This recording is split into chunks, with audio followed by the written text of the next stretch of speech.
Indian ആണവ പിതാവ് Homi J ബാബയുടെയും Lal Bahadur ശാസ്ത്രിയുടെയും കഥ പറയുന്ന 4ാം എപ്പിസോഡിലേക്ക് ഏവർക്കും സ്വാഗതം. ഒരു മെയ്യായി നിന്നവർ ശത്രുക്കളായി മാറിയതിന്റെ ചരിത്രമാണ് ഇന്ത്യക്കും പാകിസ്ഥാനും പറയാനുള്ളത്. പലതവണ ഇരു രാജ്യങ്ങളും തമ്മിൽ ഏറ്റുമുട്ടി. 1947 പിറന്ന് ഏതാനും നാളുകൾക്കകം തന്നെ പാകിസ്ഥാൻ ഇന്ത്യയെ ശത്രു രാജ്യമായി കണ്ടുള്ള നീക്കങ്ങളാണ് നടത്തിക്കൊണ്ടിരുന്നത്. ഈ നീക്കങ്ങളിൽ ചിലത് വലിയ യുദ്ധങ്ങളിലേക്ക് വഴിമാറി.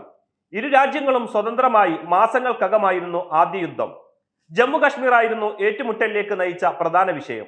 സ്വാതന്ത്ര്യലബ്ധിയുടെ കാലത്ത് ഇന്ത്യയിൽ നിലനിന്നിരുന്ന ചെറുതും വലുതുമായ 562 നാട്ടുരാജ്യങ്ങളിൽ ഒന്നായിരുന്നു ജമ്മു കശ്മീർ.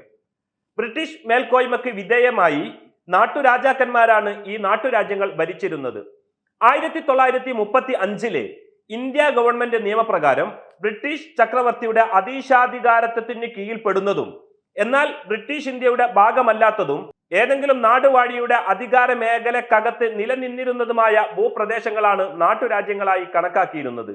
ഇന്ത്യ, പാകിസ്ഥാൻ എന്നീ 2 രാജ്യങ്ങൾ രൂപീകരിക്കപ്പെടുമ്പോൾ ഈ നാട്ടുരാജ്യങ്ങൾക്ക് ഇന്ത്യൻ യൂണിയനിലോ പാകിസ്ഥാനിലോ ചേരാനോ സ്വതന്ത്രമായി നിലകൊള്ളാനോ ഉള്ള അധികാരം നൽകിയിരുന്നു. മുസ്ലിം ഭൂരിപക്ഷ പ്രദേശമായ കശ്മീർ ഭരിച്ചിരുന്ന മഹാരാജ ഹരിസിംഗ് തന്റെ രാജ്യത്തെ സ്വതന്ത്രമായി നിലനിർത്താനാണ് ആഗ്രഹിച്ചത്.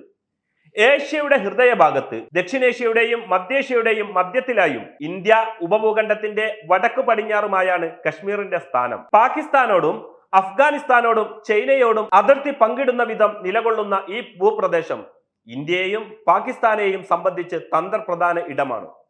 1947 ഓഗസ്റ്റിൽ സ്വാതന്ത്ര്യം കിട്ടിയതിന് പിന്നാലെ തന്നെ കശ്മീർ സ്വതന്ത്രമാക്കാനുള്ള നീക്കങ്ങൾ പാകിസ്ഥാൻ ആരംഭിച്ചിരുന്നു. പാകിസ്ഥാന്റെയും ഗിരിവർഗക്കാരുടെയും ആക്രമണം സഹിക്കവയ്യാതെ ഹരിസിംഗ് ഇന്ത്യൻ സൈന്യത്തിന്റെ സഹായം തേടി.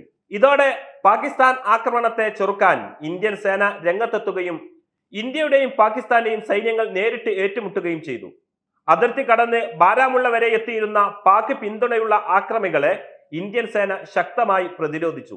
ഇതിനിടെ 1947 ഒക്ടോബർ 26 കാശ്മീരിനെ ഇന്ത്യൻ യൂണിയനിൽ ലയിപ്പിക്കാൻ ഹരിസിംഗ് തയ്യാറായി.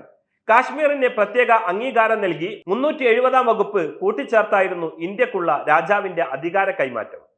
1949 ഒക്ടോബർ 17 പ്രത്യേക പദവി സംബന്ധിച്ച 370 വകുപ്പ് ഇന്ത്യൻ ഭരണഘടനയിൽ ഉൾപ്പെടുത്താൻ തീരുമാനിച്ചു.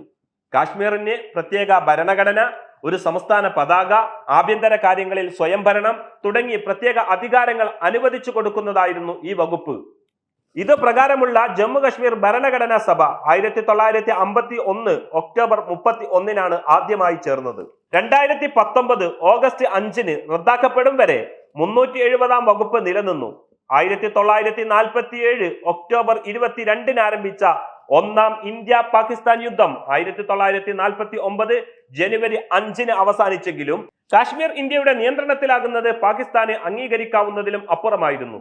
വെടിനിർത്തലുമായി ബന്ധപ്പെട്ട UN പ്രമേയം നിലവിൽ വന്നെങ്കിലും വീണ്ടും ചെറിയ ചെറിയ സംഘർഷങ്ങൾ തുടർന്നുകൊണ്ടേയിരുന്നു. 1965 അതൊരു വലിയ യുദ്ധത്തിലേക്ക് വഴിമാറി. കാശ്മീരുകളുടെ വേഷത്തിലെത്തിയ പാകിസ്ഥാനി സൈനികർ കച്ചിലെ കാഞ്ചാർകോട്ട് മേഖല കീഴടക്കിയതാണ് വലിയ സംഘർഷത്തിലേക്ക് വഴിവെച്ചത്. പിന്നാലെ ഇന്ത്യയും പാകിസ്ഥാനും തമ്മിൽ നേരിട്ട് ഏറ്റുമുട്ടി. ടാങ്കുകൾ ഉപയോഗിച്ചും വ്യോമാക്രമണങ്ങൾ നടത്തിയുമായിരുന്നു ഈ യുദ്ധം. ഇന്ത്യയും പാകിസ്ഥാനും തമ്മിൽ ആദ്യമായി വ്യോമാക്രമണം നടന്നതും ഈ യുദ്ധത്തിലായിരുന്നു. ഒരുപക്ഷെ 2ാം ലോക മഹായുദ്ധത്തിന് ശേഷം നടന്ന ആദ്യത്തെ ശക്തമായ യുദ്ധമെന്ന് വിശേഷിപ്പിക്കാനാവും വിധമുള്ളതായിരുന്നു 1965 ഏതാണ്ട് 12,000 പട്ടാളക്കാർക്ക് ഇരുപക്ഷത്തുമായി ജീവൻ നഷ്ടമായെന്ന അനൌദ്യോഗിക റിപ്പോർട്ടുകൾ തന്നെ യുദ്ധം എത്രമാത്രം ഭീകരമായിരുന്നു എന്ന് വെളിപ്പെടുത്തുന്നതാണ്. എന്നാൽ 3000 ഇന്ത്യൻ സൈനികരും 3000 പാകിസ്ഥാൻ സൈനികരും കൊല്ലപ്പെട്ടുവെന്നാണ് ഔദ്യോഗിക കണക്ക്. പഞ്ചാബിലാണ് പ്രധാനമായും വൻതോതിലുള്ള ടാങ്ക് യുദ്ധങ്ങൾ നടന്നത്.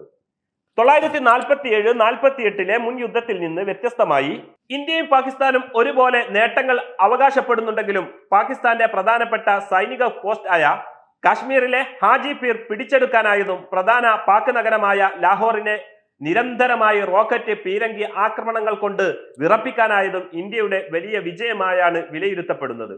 1965 ഏപ്രിലിൽ ആരംഭിച്ച് സെപ്റ്റംബറിലാണ് അവസാനിച്ചതെങ്കിലും ഓഗസ്റ്റ് 5 മുതൽ സെപ്റ്റംബർ 23 വരെ ശക്തമായ നേരിട്ടുള്ള ഏറ്റുമുട്ടലുകളാണ് ഉണ്ടായത്. എന്നാൽ സെപ്റ്റംബർ 6-നായിരുന്നു യുദ്ധത്തിന്റെ ഔദ്യോഗിക തുടക്കം. 1965 ജനുവരിയിൽ പാകിസ്ഥാൻ പട്ടാളക്കാർ ഇന്ത്യയുടെ നിയന്ത്രണത്തിലുള്ള പ്രദേശത്ത് പട്രോളിംഗ് ആരംഭിച്ചത് വലിയ പ്രശ്നങ്ങൾക്ക് കാരണമായി. ഏപ്രിൽ 8-നും 9-നുമായി ഇരു രാജ്യങ്ങളും പരസ്പരം പോസ്റ്റുകളിൽ ആക്രമണങ്ങൾ നടത്തി. പാകിസ്ഥാൻ സൈന്യത്തിന്റെ 51 ബ്രിഗേഡ് ഗ്രൂപ്പ് ഗുജറാത്തിലെ കച്ച് ജില്ലയിലെ താർ മരുഭൂമിയിലെ ഒരു ഉപ്പ് ചതുപ്പ് മേഖലയായ റാൻ ഓഫ് കച്ച് ആക്രമിക്കുകയും പ്രദേശത്തെ ഒരു പോലീസ് സ്റ്റേഷൻ പിടിച്ചെടുക്കുകയും ചെയ്തു. റാൻ ഓഫ് കച്ചിലെ സർദാർ തക് പോസ്റ്റുകൾ ആക്രമിക്കപ്പെട്ടു. ഏകദേശം 3500 സൈനികരാണ് ആക്രമണത്തിൽ പങ്കാളികളായത്. ഓപ്പറേഷൻ ഡെസേർട്ട് ഹോക്ക് 1 എന്ന രഹസ്യനാമമാണ് പാകിസ്ഥാൻ സൈന്യം ഇതിന് നൽകിയിരുന്നത്. പുലർച്ചെ 3-ന് നടത്തിയ ആക്രമണം കാശ്മീരിനെ മോചിപ്പിക്കാനെന്നായിരുന്നു പാകിസ്ഥാന്റെ ന്യായീകരണം. കേന്ദ്ര റിസർവ് പോലീസ് സേന CRPF ഈ ആക്രമണത്തെ ധീരമായി ചെറുത്തു. 15 മണിക്കൂർ നീണ്ട പോരാട്ടത്തിനൊടുവിൽ 34 പാക് സൈനികർ കൊല്ലപ്പെടുകയും 4 പാകിസ്ഥാൻ സൈനികരെ തടവുകാരായി പിടിക്കുകയും ചെയ്തു. ഈ സംഭവമാണ് അതിർത്തി രക്ഷാസേന BSF സ്ഥാപിക്കുന്നതിലേക്ക് നയിച്ചത്. അന്ന് ഗുജറാത്തിലെ അതിർത്തിയിൽ സംസ്ഥാന കേന്ദ്ര റിസർവ് പോലീസ് സേനയും അതായത് CRPF സംസ്ഥാന പോലീസും മാത്രമാണ് ഉണ്ടായിരുന്നത്. അതിർത്തികൾ സുരക്ഷിതമാക്കാൻ സായുധ പോലീസ് സേന മതിയാകില്ലെന്നും അതിർത്തികളിൽ കേന്ദ്ര സർക്കാരിന്റെ നിയന്ത്രണത്തിലുള്ള ഒരു സമർപ്പിത സേന വേണമെന്നുമുള്ള തീരുമാനത്തിന് പിന്നാലെ 1965 ഡിസംബർ 1-ന് ബോർഡ് സെക്യൂരിറ്റി ഫോഴ്സ് അതായത് BSF രൂപീകരിക്കപ്പെട്ടു. ഇത് സ്ഥാപിക്കപ്പെട്ടത് മുതൽ ജമ്മു കശ്മീർ, രാജസ്ഥാൻ, പഞ്ചാബ്, ഗുജറാത്ത് എന്നിവിടങ്ങളിലെ ഇന്ത്യ പാകിസ്ഥാൻ അതിർത്തികൾ BSFന്റെ കാവലിലാണ്. 1965 ജൂണിൽ ബ്രിട്ടീഷ് പ്രധാനമന്ത്രി ഹരോൾഡ് വിൽസൺ ഇരു രാജ്യങ്ങളും തമ്മിലെ പ്രശ്നത്തിൽ ഇടപെട്ടു. 1965 ജൂൺ 30-ന് അന്താരാഷ്ട്ര നീതിന്യായ കോടതിയുടെ മധ്യസ്ഥതയിൽ അതിർത്തി തർക്കം പരിഹരിക്കാനുള്ള കരാറിൽ ഇരു രാജ്യങ്ങളും ഒപ്പുവെച്ചു. എന്നാൽ 1965 ഓഗസ്റ്റ് 5-ന് 30,000-ഓളം വരുന്ന പാകിസ്ഥാൻ സൈനികർ തദ്ദേശീയരുടെ വേഷം ധരിച്ച് നിയന്ത്രണ മേഖലയുടെ ഇന്ത്യൻ ഭാഗത്തേക്ക് കടന്നതോടെ സ്ഥിതിഗതികൾ മാറുകയും പരസ്പരമുള്ള രൂക്ഷമായ ഏറ്റുമുട്ടലുകൾ ആരംഭിക്കുകയും ചെയ്തു. കാശ്മീരിന്റെ നിയന്ത്രണം കൈക്കലാക്കുന്നതിന് ഓപ്പറേഷൻ ജിബ്രാൾട്ടർ എന്ന രഹസ്യനാമം നൽകിയാണ് പാകിസ്ഥാൻ ഈ നീക്കം നടത്തിയത്. പാക് പട്ടാളത്തിൽ സൈനികരുടെ സാന്നിധ്യം പ്രദേശവാസികൾ തന്നെ ഇന്ത്യൻ അധികൃതരെ അറിയിച്ചതാണ് ഓപ്പറേഷൻ ജിബ്രാൾട്ടർ പരാജയപ്പെടുത്താൻ ഇന്ത്യക്ക് സഹായകമായത്. ഇന്ത്യയുടെ ശക്തമായ തിരിച്ചടിക്ക് പിന്നാലെ പാക് അധീന കാശ്മീരിലെ അതായത് POK ഹാജി പീർ പാസ് വരെ പാകിസ്ഥാന് നഷ്ടമായി. ജമ്മുവിലെ അഖ്നൂർ പട്ടണം പിടിച്ചെടുക്കാൻ ലക്ഷ്യമിട്ട് സെപ്റ്റംബർ 1-ന് വീണ്ടും പാകിസ്ഥാൻ ആക്രമണം നടത്തി. ടാങ്കുകളും പീരങ്കികളും ഉപയോഗിച്ചായിരുന്നു ഓപ്പറേഷൻ ഗ്രാൻഡ് സ്ലാം എന്ന് പേര് നൽകിയ ഈ നീക്കം. ശക്തമായ തിരിച്ചടിയിലൂടെ ഈ ഓപ്പറേഷനും ഇന്ത്യ പരാജയപ്പെടുത്തി. ഇതിനിടെ കാശ്മീരിന്റെ തെക്ക് ഭാഗത്തും പാകിസ്ഥാൻ ആക്രമണങ്ങൾ നടത്തി. തിരിച്ചടിച്ച ഇന്ത്യ കാർഗിലിൽ നിന്ന് നുഴഞ്ഞുകയറ്റക്കാരെ വിജയകരമായി തുരത്തി. പിന്നാലെ ബ്രിട്ടീഷ് ഇന്ത്യയിലെ പഞ്ചാബ്, ബംഗാൾ പ്രവിശ്യകളിലെ ഇന്ത്യൻ പാകിസ്ഥാൻ ഭാഗങ്ങൾ തമ്മിൽ അതിർത്തി നിർണയ രേഖയായിരുന്ന റാഡ്ക്ലിഫ് രേഖ കടന്ന് സെപ്റ്റംബർ 6-ന് ഇന്ത്യ യുദ്ധത്തിന് ഔദ്യോഗിക തുടക്കം കുറിച്ചു. പടിഞ്ഞാറൻ അതിർത്തിയിലെ അന്താരാഷ്ട്ര അതിർത്തി കടന്ന് പാകിസ്ഥാനിലെ ലാഹോർ ജില്ലയിലെ ചില പ്രദേശങ്ങൾ വരെ പിടിച്ചെടുത്തായിരുന്നു ഇന്ത്യൻ സൈന്യത്തിന്റെ തേരോട്ടം. അതേ ദിവസം തന്നെ പാക് പ്രസിഡന്റ് അയ്യൂബ് ഖാൻ റേഡിയോ പ്രക്ഷേപണത്തിലൂടെ പാകിസ്ഥാൻ ഇന്ത്യയുമായി ഒരു യുദ്ധാവസ്ഥയിലാണെന്ന് പ്രഖ്യാപിക്കുകയും രാജ്യത്ത് അടിയന്തരാവസ്ഥ നടപ്പാക്കുകയും ചെയ്തു.